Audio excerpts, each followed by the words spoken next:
Welcome back to Uncontested Investing. I'm Tim Harris. Thank you for stopping by today. I'm with kind of one of the coolest dudes I know in the boardroom, Matt Porcaro. Matt, thank you for being here. I'm flattered, dude. I think you're the coolest dude in the boardroom. So when I got to meet you at Vail, I had so much fun, like hanging out with you. And then I find out I'm next to like this famous guy. Like, well, now you're the famous one. You got the show, you got everything now.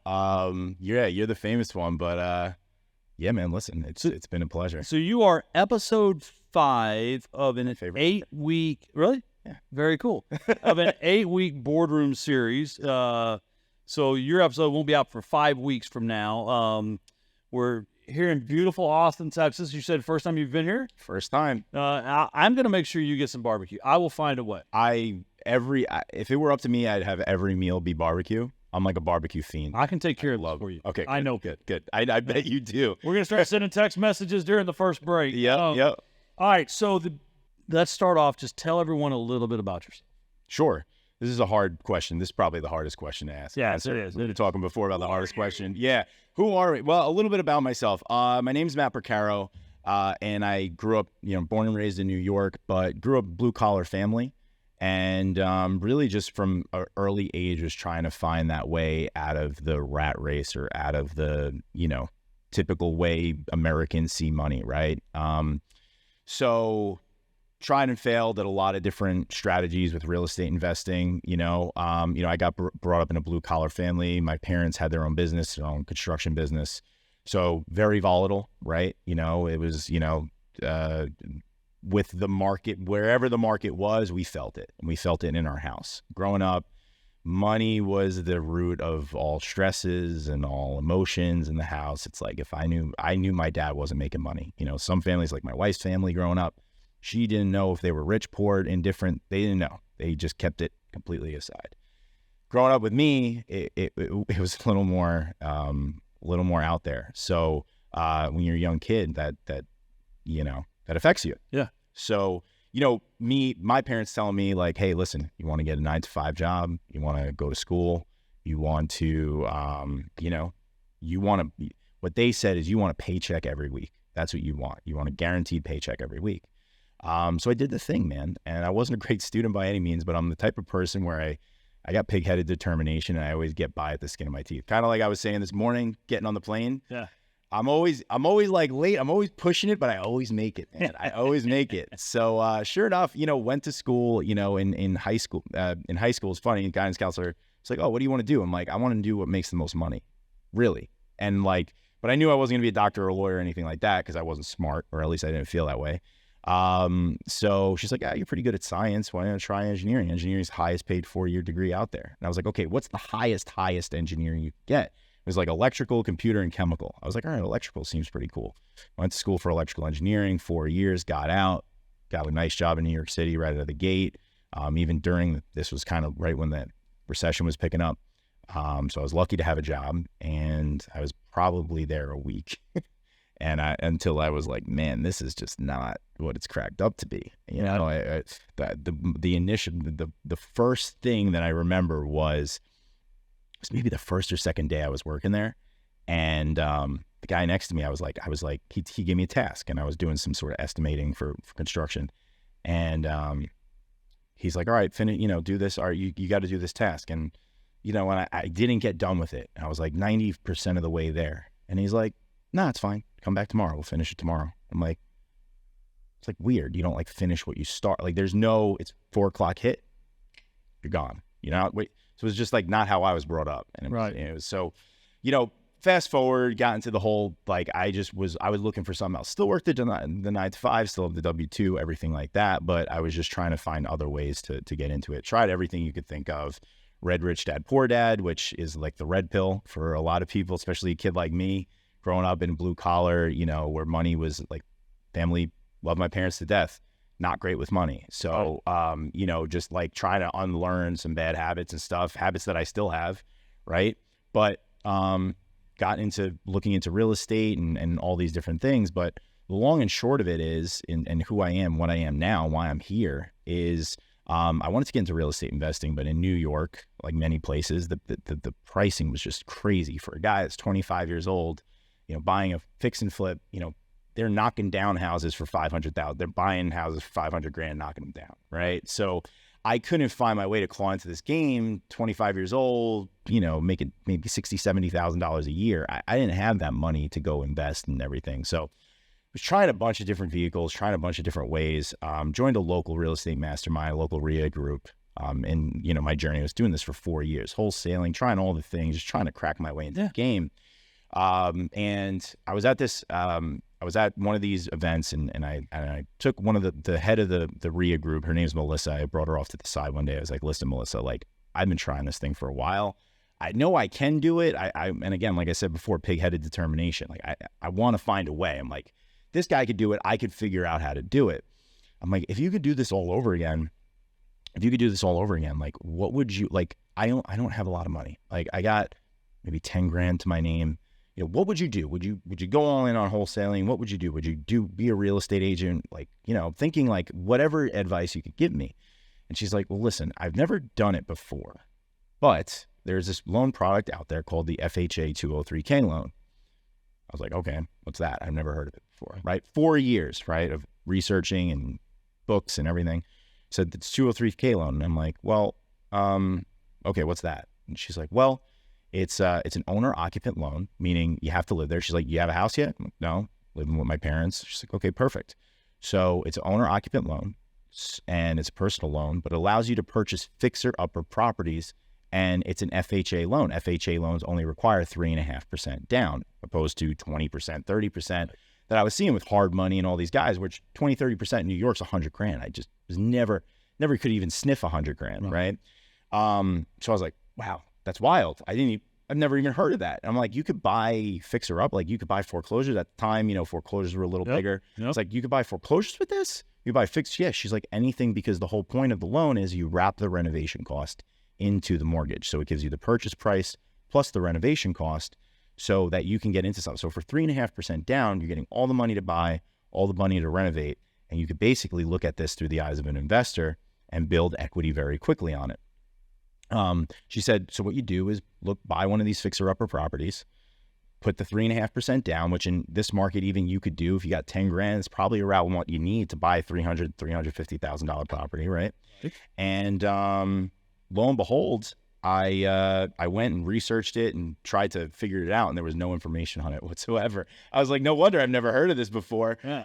Nobody talks about it. Loan officers don't even know how to do it. No loan officer, right? Like I would, a couple people brought it up. They're like, you don't really want to do. There's too much red tape, and like whatever. But that sat in my head, and like I'm like, she made this recommendation because she and again on paper, I'm like 3.5%, and you get all the money to do all this. And again, the caveat is you got to live there. But again, the idea was like, I would buy something. I would live in New York. Basements are big. Rent out the upstairs, live in the basement, right? Rent out the property and basically do the BRRRR strategy, and also the house hacking strategy, right? Where you live in one part of the property and rent out the rest. So you get the tenants to pay your mortgage. So went home, researched like crazy, no information about it. Fast forward again. It's stuck in the back of my head, and I really wanted to make this happen. So I called the only loan officer that I knew, and was like, hey, listen, he was a family friend. I was like, have you ever heard of this thing? And he's like, yeah, man, absolutely. He's that fast talking New York guy. He was like, yeah, no, definitely. Let's send me this. By that afternoon, I was pre-approved. Now I was pre-approved for Jack. I mean, it was like in New York again with the taxes and everything. It was like, I think it was like $270,000, which is nothing. Right. But lo and behold, I was looking for the crappiest houses that Long Island, New York had to offer. And even still, it was like just getting 200, 250, 270, 280. And I found out by accident during my search, I was placing lots of offers. People were laughing at me, like, not even close, kid, get out of here.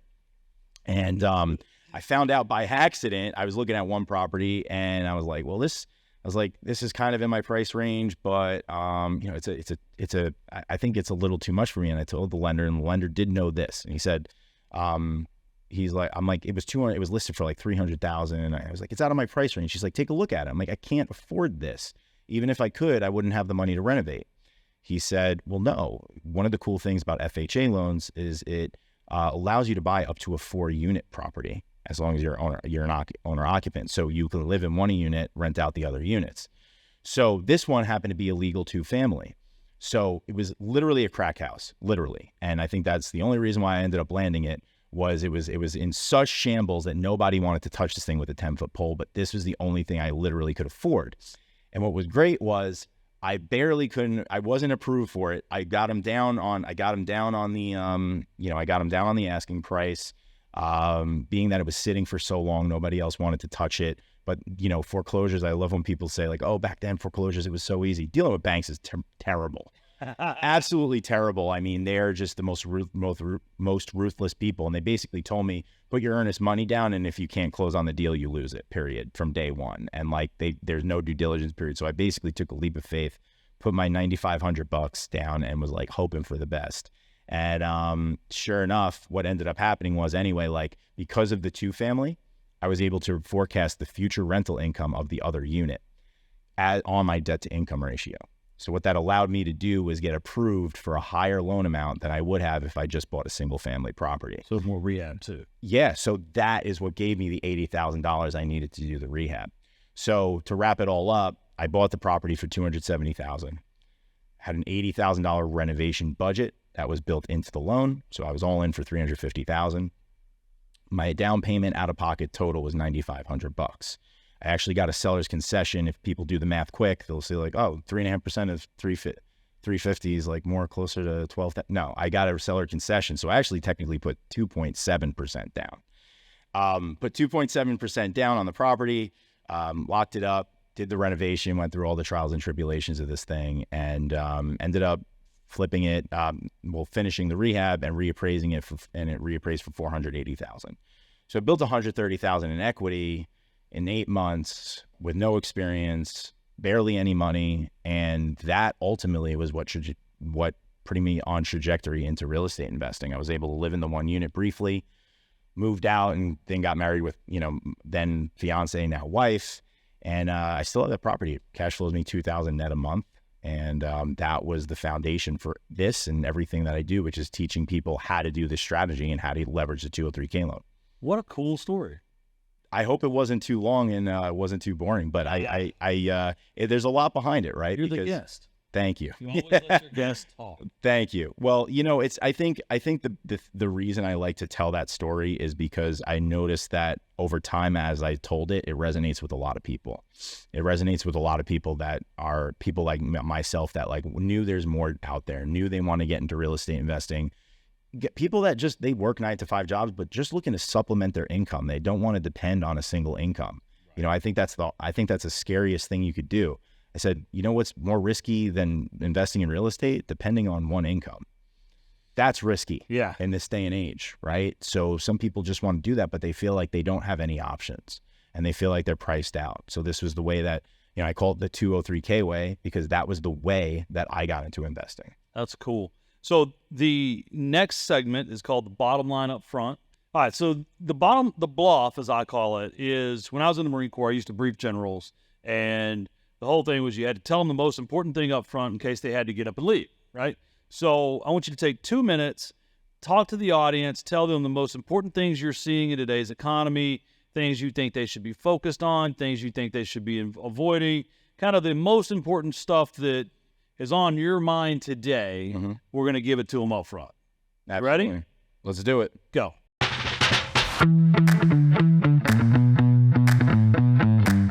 There's a crazy stat that I learned not too long ago, and that is that over 80% of America's housing inventory is over 30 years old.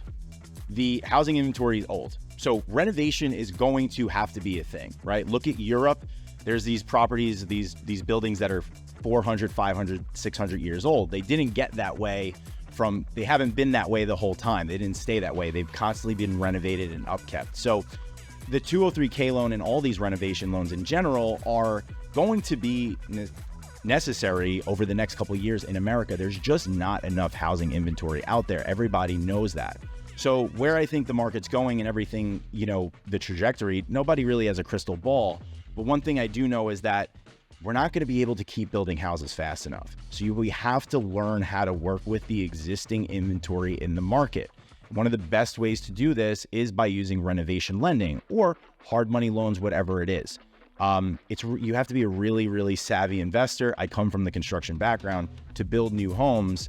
And while it is nice to do new builds and sometimes it's easier, faster, renovations are going to be what we need to do. So we have to get savvier with renovations, and we have to understand that that's going to be part of the game. I really forecast and see that going forward, if you want to be, number one, be a real estate investor, the BRRRR strategy, having to renovate and buy all these properties and uplift them is going to have to be a standard. You're not going to be buying turnkey rentals anymore. I also don't think if you're getting into the game that you should even sniff turnkey rentals. Turnkey rentals are for rich old dudes with big 401ks, okay? You want to put your elbow grease in. You want to look for these fixer-upper properties. Keep boosting the housing market. Keep boosting the economy, because over the next couple of years, we're going to see that more people are going to be out there looking for housing, and it's just not going to be as accessible for people. So learning renovation loans, but most importantly, looking for properties that need some work and fixing them up is going to help everybody in the long run. And if you're an investor, you're going to create long-term equity, and that equity over time is a great cherry on top, and it's going to build you ultimate wealth at the end of the day. All right, so it's very interesting. One of the things you talked about, it's something that I'm a big believer in, and that's recycling the housing inventory. And I'll alienate all of my millennial and Gen Z watchers by saying, kids today are scary. Like most Americans anymore don't know how to change a light bulb or operate a thermostat even. Like if it's not a Nest and there's not an app for it, they're kind of like, You're right. And so I think anyone that's listening, if you're industrious enough to learn how to do things, if you're industrious enough to learn ways to approach inventory like this, you're just elevating yourself to a spot where most people aren't going to go. 100%. And that's not a knock on society. Look, I raised a 22-year-old man that is a great young man, played college football. He's a boxer. He's a pilot. Sure. If I told him to change an air filter, he couldn't. Yeah. That's my fault. That's on me. Right? Yeah. I mean, I always had a guy to do it around our house. I didn't need to teach my kid, right? Yep. So it is what it is. We just have to be aware of it. And if there's someone out there listening, if you're not handy, you can learn how to be handy. Sure. If you don't have knowledge of renovations, you can learn how to have knowledge of renovations. Right. And if you don't have knowledge of 203K loans, you can learn about 203K loans. Right. And I think that pig-headedness is definitely your superpower. It is for sure. I'm too dumb to quit. So and I've done that a lot in my life, and I love the point that you're making is just listen. Society is changing. My generation. I'm a millennial, right? So really? Yeah, I know. I really liked you before this. I know. Maybe I shouldn't. But here, I'll save some face now. Yeah, go ahead. And I understand. Like I love efficiency, man. I love DoorDash. I love fast. I love instant gratification. I'm that guy. I grew up in the construction business. I could tile my way out of a paper bag. I could frame my way out of a paper bag. I choose not to, right? But the reality is we could sit here and fight, contractors suck, or this is a pain in the butt and everything's too expensive. Like you said, the aging inventory is a real thing. You're going to have to learn how to renovate houses, right? Me and my wife, we were, we're actually in process of renovating our forever home using the same strategy, using a renovation loan. I practice what I preach. But we were offering on tons of houses to find the right one, find a good deal, because we want to build equity on this like we do on every one of our properties. But very quick, funny story. There was a property right down the block from us. We had a couple. We were looking in a very tight area. We had a property right down the block from us that we went to go see, and there were so many issues on the property. And I mean, everything was a wreck. Like the water coming through the ceiling. And again, I'm a little savvy, so I knew. We went down to the basement. The sewer line was leaking like crazy. The real estate agent goes upstairs, tells the other real estate agent, "Don't show the basement anymore," which is little shady. legal, a little shady. But anyway, the point being is, we lost out. We didn't overbid on it, but this was like during the low interest rate frenzy, and that thing ended up going over 100,000 over asking. And it was in terrible condition. And very ironically, my father-in-law knows the owners of the house, and we were bringing something into them. He does kitchen, so we brought something in. It was like a piece of like a cabinet, right? Brought it into their house. I walked into the house, and it looks exactly the same. I'm like, damn, they never renovated anything. They didn't do anything. And he was telling the woman, he was like, oh yeah, my son-in-law, actually, they bid on this house. They really wanted this house. I'm like, we didn't really want it. I'm like, we knew it was a lot of work. We put on our number, and for that number, we weren't going to do it because we knew it needed a lot of work. Yeah. She's like, you still want it? I'm like, what do you mean? She's like, this place is a nightmare. I'm like, you didn't know that? Again, now she's probably my age, but again, they bought this house. They got in the frenzy. They got told by the real estate agent, all this hoopla, got into something, didn't realize that this is an old house that needs a lot of reno. And sure enough, we just saw the other day they relisted it. Oh my God. So they really want out because they had no expectation. Now, here's the thing. They could have solved that with a renovation loan. Right. They don't need the money out of pocket. They could have factored it into their mortgage, and they would have been able to renovate it and change the leaky pipes and do all the stuff. But, it's funny how it works. You don't know what you don't know. That's right. All right, we're going to take a quick break and come back and start talking a little bit more of the mechanics. Sure. So stick around. We'll be right back. At RCN Capital, we know that time is money. With our competitive rates and quick turnaround time, you can receive funding in as little as 10 days. We offer flexible payment plans to relieve the pressure of repayment process. Our team is experienced in making sure that you choose a loan that will suit you best. Get on the phone with the loan officer today by emailing info@rcncapital.com or clicking the link in our bio. Welcome back to Uncontested Investing. I'm still here with Matt Porcaro. Matt, I want to understand, so you have to have perfect credit to get this renovation loan, right? Hell no. He's so candid. So let's talk about the mechanics. I mean, this is it's a hard money FHA loan. Yeah, that's a great. I should trademark that. Yeah, trademark it. I want to be part of it though. Oh, you are. No, it is, and a lot of people don't know what hard money is, newbies and stuff. But that's essentially how it works, right? So it's an FHA loan. FHA is the Federal Housing Administration, right? The whole point of the FHA loan product as it's built is to give more people the ability to buy a home, right? So like you said, you don't need a high credit score. They give you 580s, the minimum. Most banks won't. Most banks are going to look you to be more in the sixes. And honestly, if your credit score is a 580, fix that before you start buying houses, right? But you could get into the sixes and, mid sixes and everything like that. And then you can get into this game. They look for they base it off of, the big thing is W-2 income, right? It's a doc loan, right? It's a mortgage loan on your name, right? So, they look at your income. So that's, one side of it is they're going to look at your W-2, or if you are 1099, they're going to look at your last 2 years and make sure you have consistent income. So 2 years consistent income, 3.5% down payment, which is the minimum, which again is attainable for anybody in any market. I don't care what market you're in.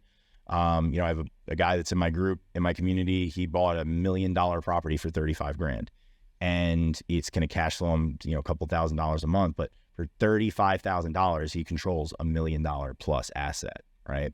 That's really what you need. It's really attainable. FHA obviously has kind of the lowest, more favorable interest rates, right? You're not paying an investor loan interest rate, similar to hard money. But the process works the same in the sense of when you use a 203K loan, you go and you look for a property, right? You get that property under contract. Then what you do is you go in there with someone called a 203K HUD consultant. These HUD consultants are basically home inspectors that also add this consultant feather in their hat. There's some are better than others, of course, like anything, right? Like anything, right? But you want the guys or gals that also have a little bit of a background in construction, cost estimating, and everything like that. Because what they're going to do is they're going to inspect the property and make sure that, see what needs to be done to the property, right? So you're going to get an inspection. Then they're going to write up a report of what needs to be done to the property to be up to snuff and be up to code by FHA guidelines, local codes. Then they'll also add what you would like to have, all the things that you'd like to do to the property. I'd like to fix the kitchens and baths, upgrade this, add this, whatever, right? There's really no limitations with the 203K. You could pretty much do whatever you want. Sans like build a Playboy grotto in your backyard with a hot tub. I'm out. I know you're out. Yeah, I'm sorry, man. I didn't want to. But the home style loan Fannie Mae's version, you could do that. So keep that in your back pocket. There just has to be an existing structure of some kind, existing residential structure of some kind, but they're pretty flexible as long as it fits your budget on what you're approved for. So basically your purchase price plus the renovation cost all in will be your total loan amount. That will be what your mortgage payment is based on and everything like that. But that 203K consultant is going to build the scope of work. You're going to shop that out to contractors. You're going to get bids. You're going to pick the bid you want. They're going to take that bid number and add it into your loan. And then when you close, that money goes into escrow and gets drawn out as you go through the renovation. Very similar to hard money. Okay. So if the contractor messes up in the project, am I stuck with him with the loan? Not always. So, I shouldn't say not always. You're not. But the key point here is, and a lot of what I do is teaching people how to do this the right way, right? Because there's a lot of people, you'll hear bad things about this because people don't give it the respect it deserves. They go into this as a hobby. You know how it is, right? Listen, people wonder why all contractors suck. It's not that all contractors suck.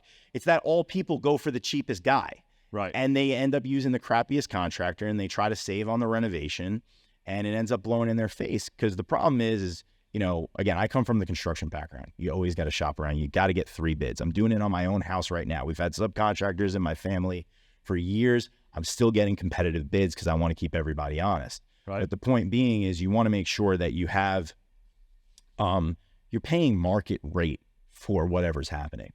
Don't use your uncle's handyman. He said he's going to be able to do it for half price. Then you get locked into this loan. You get halfway through the project. He walks off the job with your money, which of course he was going to. Any idiot can know that, right? But now you only have that amount of money left in escrow to finish the project. You're going to go to a legitimate contractor and they're going to laugh in your face when you ask them to finish for that price. Right. So you're not locked in. You could, it happens. It definitely happens.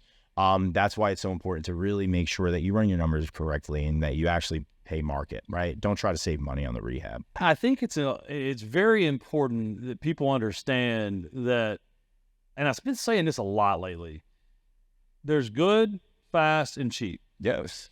And you never get all 3. Never. The most you can have is 2, and a lot of times you just get 1.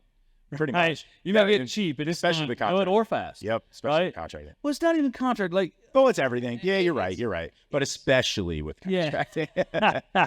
Look, so I grew up as a contractor as well. Sure. Right. My parents built houses, and I was the kid that had to sweep the house every day. Yeah. Doorknobs on and locks and all that. Me too. So I get it, but I think who's bad is what you said, is the person that pretends that they're a general contractor and starts trying to save money, or it's just follow Matt's advice. Like get 3 bids and go with the reputable person, not the cheap one. Right.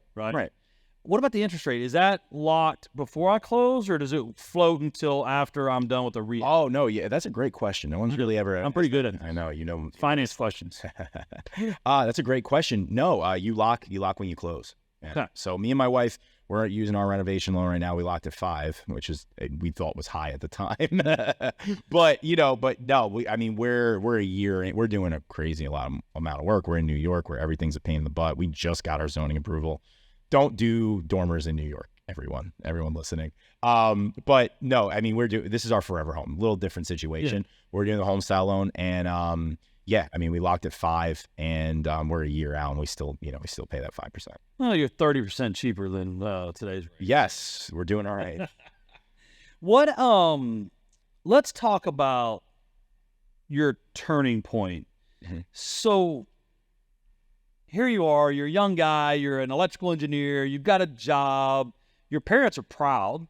I mean, you're working. You got a job. You get the steady paycheck. Yeah. Right. Like it's everything we were taught to do. Yep. Go trade your time for money. Yeah.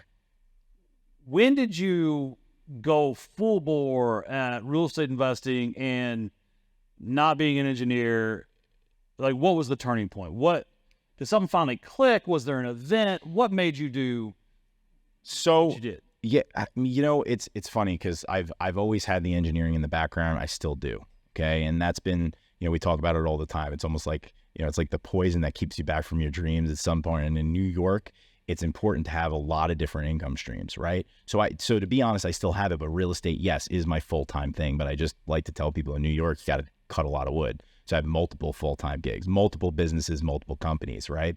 But no, to your point though, the turning point, the turning point was really when, after being kind of like you said, right? Parents, hey, you have the good job. And listen, it was like very respectable, making good money, great benefits, the whole nine. But again, I just felt completely unfulfilled. So, and it's because like, I have to interrupt because as the son of a contractor, and you leave the job site the way you found it. You clean up, you put everything up. It's measure twice, cut once. Yep. And then you walk into this environment. Don't worry about that. Like it was a sea of mediocrity, as Ken always says, right? No, but but that was a big kind of slap in the face for me of reality and what, like, the way the world operates. And again, my dad has his own business, a lot of ups and downs, high highs, low lows, right? But being raised in that environment was like, you work hard and like you don't stop because the clock says 4 o'clock. You stop when you're done. So that was instilled in me. But ultimately, like, going, in the beginning, obviously everyone was ragging me for it, right? All my uncles, family, everybody, you don't want to be a real estate investor. You don't want to fix toilets. You don't want to do any of that stuff. People telling me. See the family sitting around. Oh, Matty, he's got a good job. We're so proud of him.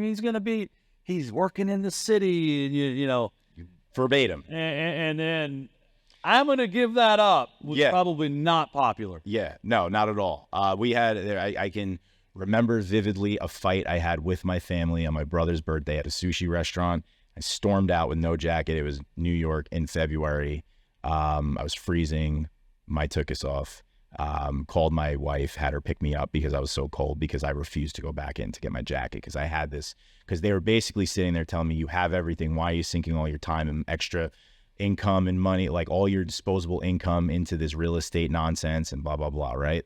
So the turning point, the 203K loan was basically doing a fix and flip with training wheels on, right? It was real estate investing with training wheels on. I had very low risk. It was something that I was able to do, learn my ropes. For years, I was trying to get people like you to give me, a $500,000 loan. And when you asked me if I had any experience, I said, no, but I just finished this book and I'm really going to be good at it. I know it, Tim, please give me 500 grand. And I can't, but you need to only allow me to put like 5% down. No one would talk to me, right? And it was like, the whole idea of like invest with no money and no experience, it's mostly BS. And I mean, and with a few exceptions. So when I was able to do this though, getting one, I think the thing I underestimated most was getting one deal, and how that one deal changes everything so fast. You all of the sudden are part of the club. It doesn't take more than one. I never had heard of private money before. After doing one deal, my parents' friends were asking me if we could flip houses together. My friends were like, that I didn't know had any money, were like, I got 50 grand I can invest. And it was like, I only did one. Like, you shouldn't be. And I had imposter syndrome. Like, I wouldn't take anyone's money, right? So in the beginning. So, the turning point was getting one and actually finally leading by example.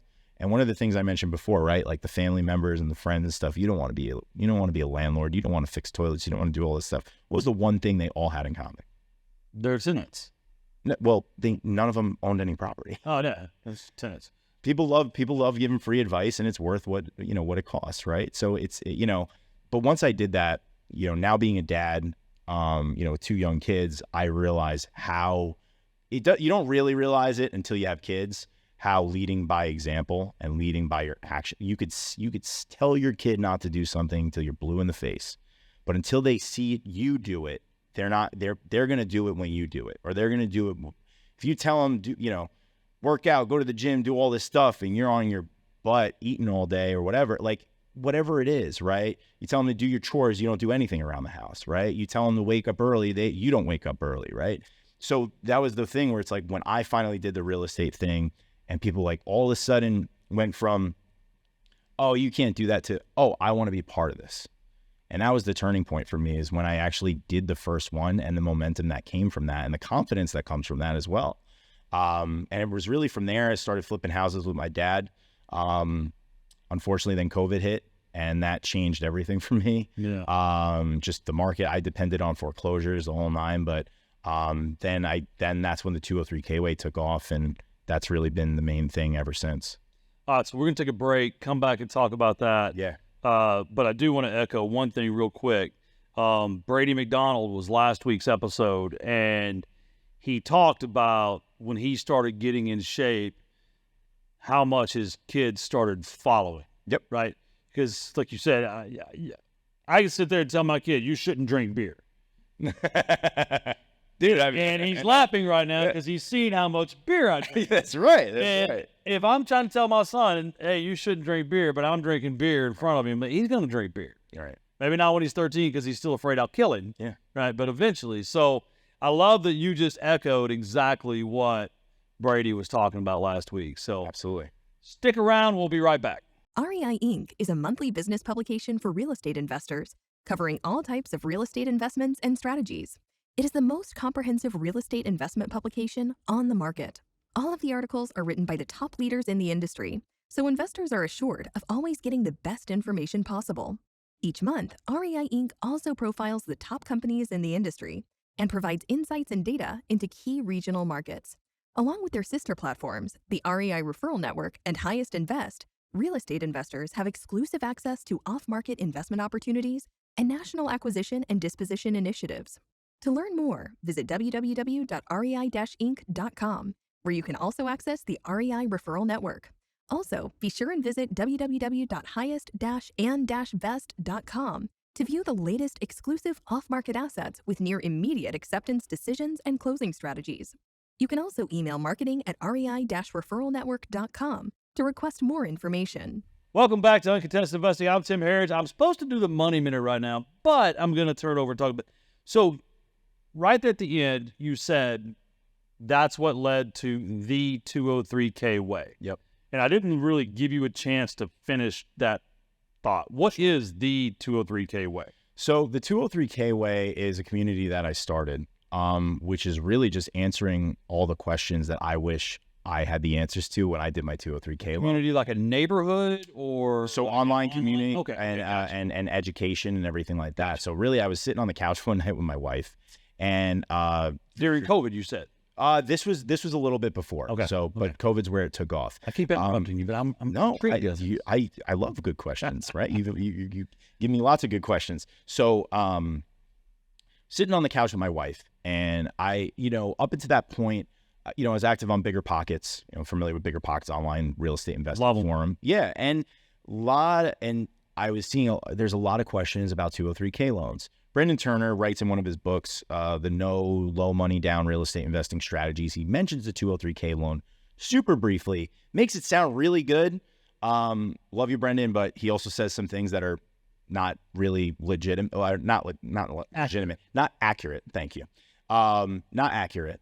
And, so people kind of like read it and they're like, oh, this sounds really awesome. And they do the same thing I did. And they go and they Google and they can't find anything. They go on Bigger Pockets. They ask all these questions.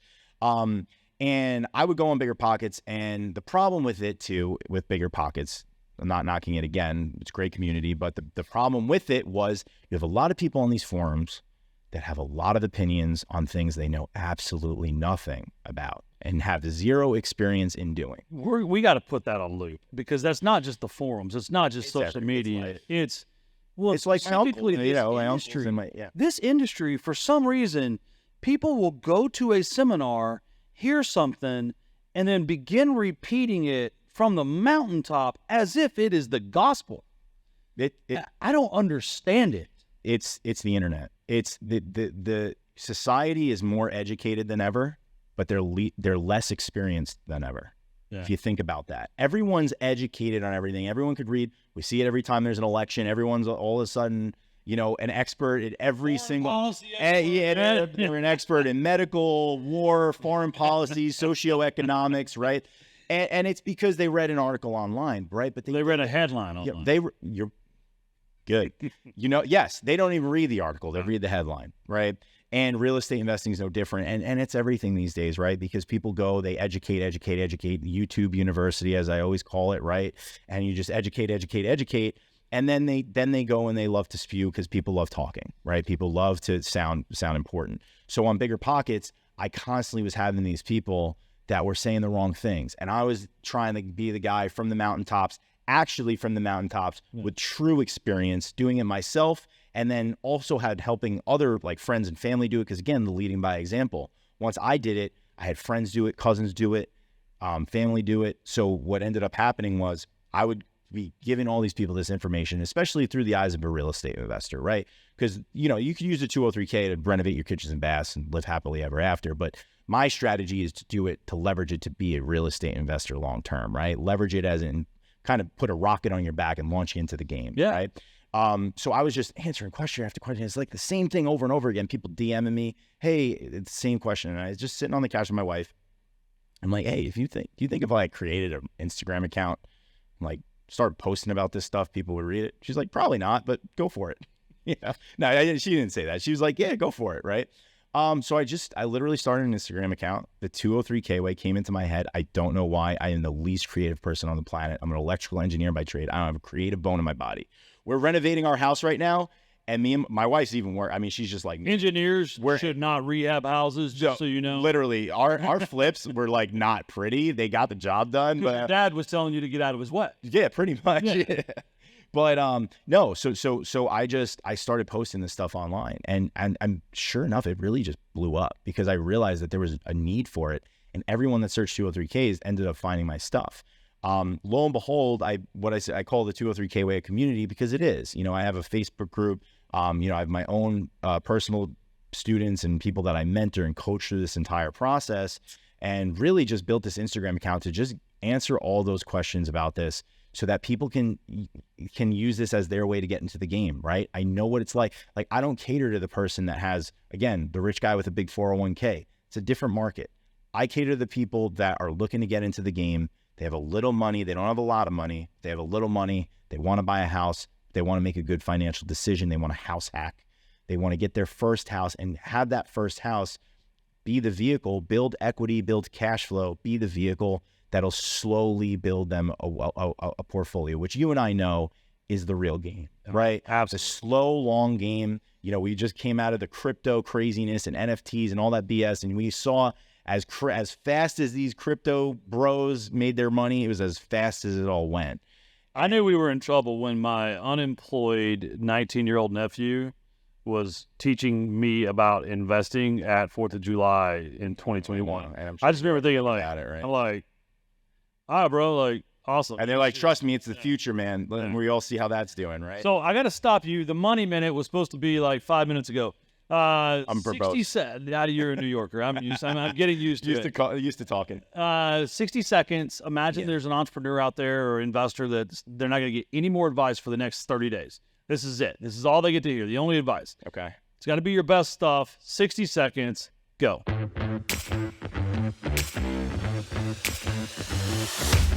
So the biggest, most important thing that I need to tell myself every day is that action begets action, right? Action creates more action. Action creates more momentum. The biggest issue that I had getting into the game and starting and being a real estate investor was that I thought that there was some perfect tactic, some perfect strategy. There was going to be some book that was going to get me into the game or answer all my woes, right? The 203K kind of was that for me, but I had to suffer through that first version of it to get through it. It was almost great that I didn't know anything about it because I had to figure it out as I went. So the first thing I need to just express is just get into the game and learn as you go. We just got done talking about people just love to be experts on everything and know nothing about the actual game. Learn by doing. And the second and most important thing is just focus on the deal. I know people say it all the time, but ultimately, if you can get a good deal absolves all sins. So what I say before, action begets action. Do the hard work, get out there, door knock, send the mailers, make the cold calls, do it as long as it takes. Because the reality is the difference between a person that makes it and a person that doesn't is the person that made it just stuck with it longer than the person that didn't. That's all it is. I'm pig-headed, determined. I did it for my own house recently. We couldn't find any houses. And ultimately, I just knocked on every single door, sent every single letter until we got where we wanted. I didn't take no for an answer. And that's what you need to do in this game. That's the way it works.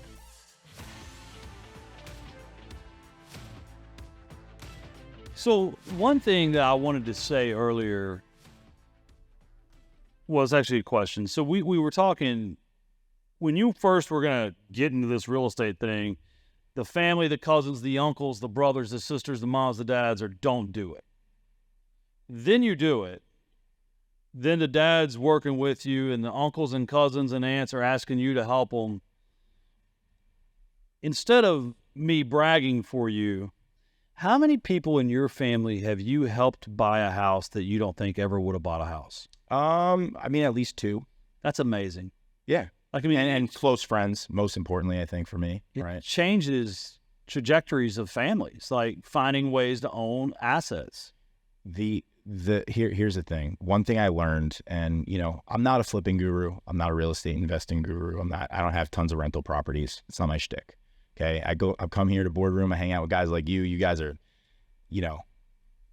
big time compared to me. I know the 203K. I know what it did for me. I know how it changed my trajectory. The little bit that it's done for me has made a world of difference in my life.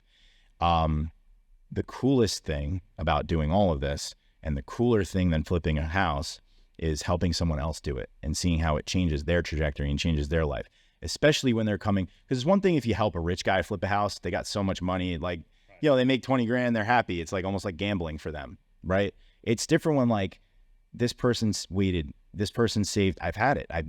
Guys, they saved $15,000. That's what they have to their savings to their name, right? They've been saving that for 5 years. They've been doing everything they can to rub pennies together to save. They're working hard at their W-2 job, stay in the course. They buy this one property.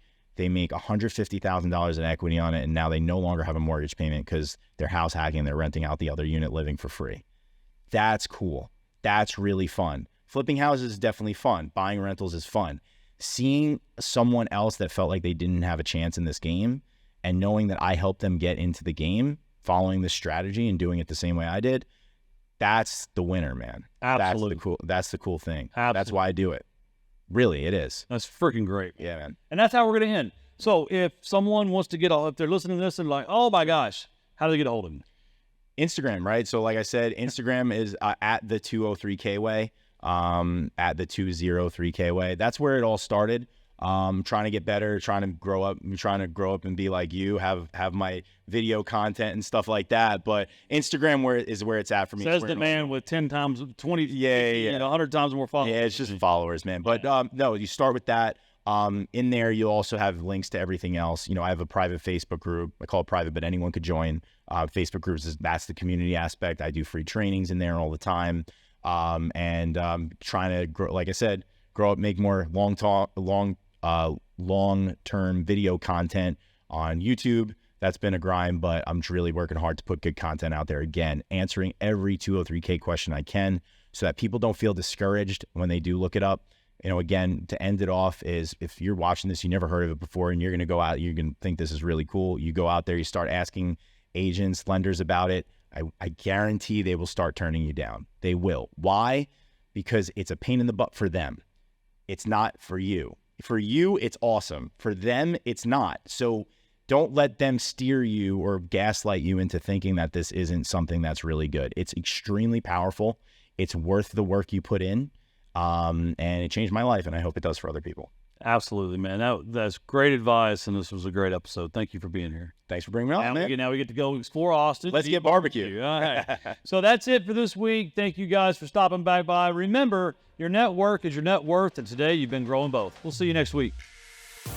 Thank you for listening to Uncontested Investing.